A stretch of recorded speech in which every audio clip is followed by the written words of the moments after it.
여러분 안녕하십니까? 이어서 강원 지역 소식입니다. 강릉 지역에 이틀째 때이른 열대야가 나타난 가운데 낮에도 찜통 더위를 보였습니다. 강원지방기상청에 따르면 폭염주의보가 내려진 삼척은 35도, 강릉은 34.8도를 기록했으며 영월이 33.2도, 횡성은 33.1도 등 대부분 지역에서 무더위가 이어졌습니다. 이 같은 무더위는 내일 새벽 비가 내리면서 꺾일 전망입니다. 예상 강수량은 내륙과 산지에 10에서 40mm, 동해안에는 5에서 20mm입니다. 또 비와 함께 산지와 동해안을 중심으로는 순간 최대 풍속이 초속 25m 이상, 내륙도 초속 18m 이상의 강풍이 예상되고 있어 시설물 관리에 각별한 주의가 요구되고 있습니다. 춘천에서 속초를 연결하는 동서고속화철도 사업이 속도를 내면서 역세권 개발 논의도 본격화하고 있습니다. 그런데 철도 종착역인 속초 지역에서는 기존 고시된 역사 위치가 적절한지에 대한 공론화가 필요하다는 지적이 제기됐습니다. 김형호 기자가 보도합니다. 동서고속화철도의 종착역으로 고시된 속초시 노악동 소야벌 일대입니다. 강원도는 지난 2017년 역사 위치로 예정된 속초시 노악동과 조양동 지역에 584필지 72만 제곱미터를 토지거래 허가구역으로 지정했습니다. 그런데 남북 관계가 개선돼 동해 북부선 철도 연결 사업이 거론되면서 속초 역사 위치를 다시 검토해 봐야 한다는 여론이 나오고 있습니다. 국토부에서 후보지로 정한 예정지가 과연 적정한지, 또 거기서 우리가 화물까지 몽땅 수용할 수 있는지의 여부에 대한 심각한 고민을 지금부터라도 해야 될 때가 아닌가. 동해 북부선과 연계할 수 있게 고성과 양양 인접 지역이나 현재 예정 지역 지하에 역사를 건설하는 방법 등도 제시되고 있습니다. 속초시는 이런 이유 때문에 자체적으로 추진했던 역세권 개발 용역을 중단했습니다. 또 강원도가 속초시와 교감 없이 역세권 개발 계획을 수립한 것에도 서운함을 표시했습니다. 여기 지나가는 지방자치단체와 사전에 협의를 좀 해서 지방자치단체의 의견이 반영된 그러한 용역이 좀 되었으면 좋지 않았을까 하는 아쉬움은 있습니다. 속초시는 시민들을 상대로 역사 위치 문제를 공론화할 계획인데 한편에서는 이해관계로 인해 지역 분열이 우려된다는 조심스러운 반응도 나오고 있습니다. MBC 뉴스 김영호입니다. 많은 예산 투입에도 불구하고 비만 오면 고랭지밭에서 토사가 흘러 하천을 오염시키는 문제가 해마다 반복되고 있습니다. 한계에 봉착한 환경당국은 해외 성공 사례를 국내에 도입하는 방안을 검토하고 있습니다. 윤하은 기자가 취재했습니다. 가파른 산비탈면에 펼쳐져 있는 고랭지밭. 비만 오면 쉽게 흙이 쓸려 내려가 인근 하천을 붉게 물들입니다. 비가 그치고 나면 깎여나간 흙을 다시 메우는 객토 작업이 반복됩니다.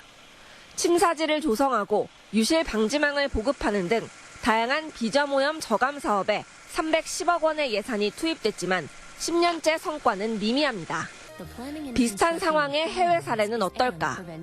토지의 64%가 산지인 대만의 경우 급경사지를 농경지로 개간하면서 벤치 테라스 형태의 완만한 계단식 경작지를 육성했습니다.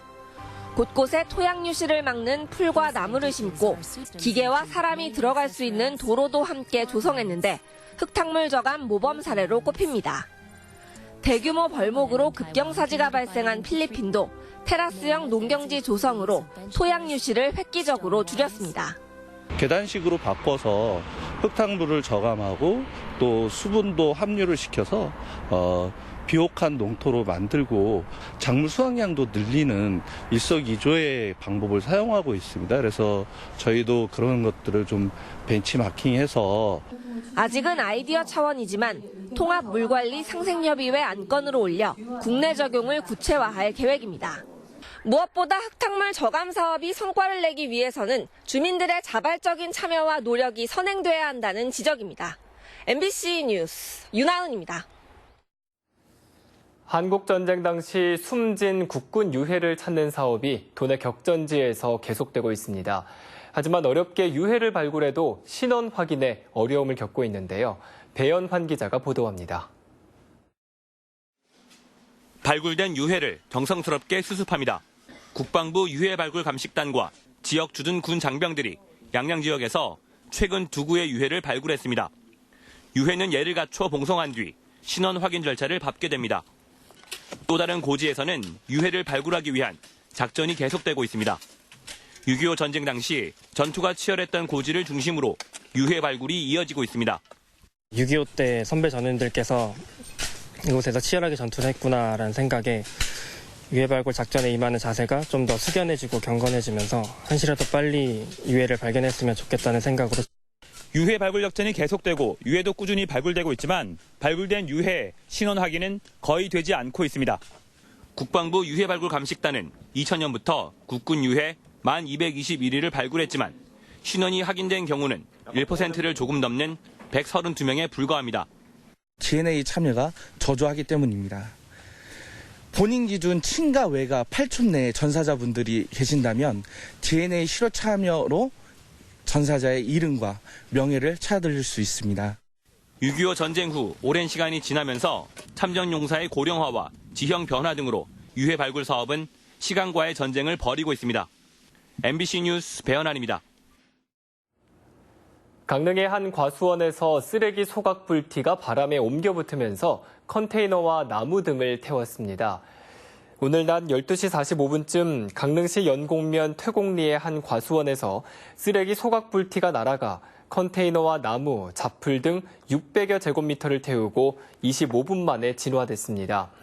소방당국은 과수원 주인 등을 상대로 정확한 화재 원인을 조사하고 있습니다.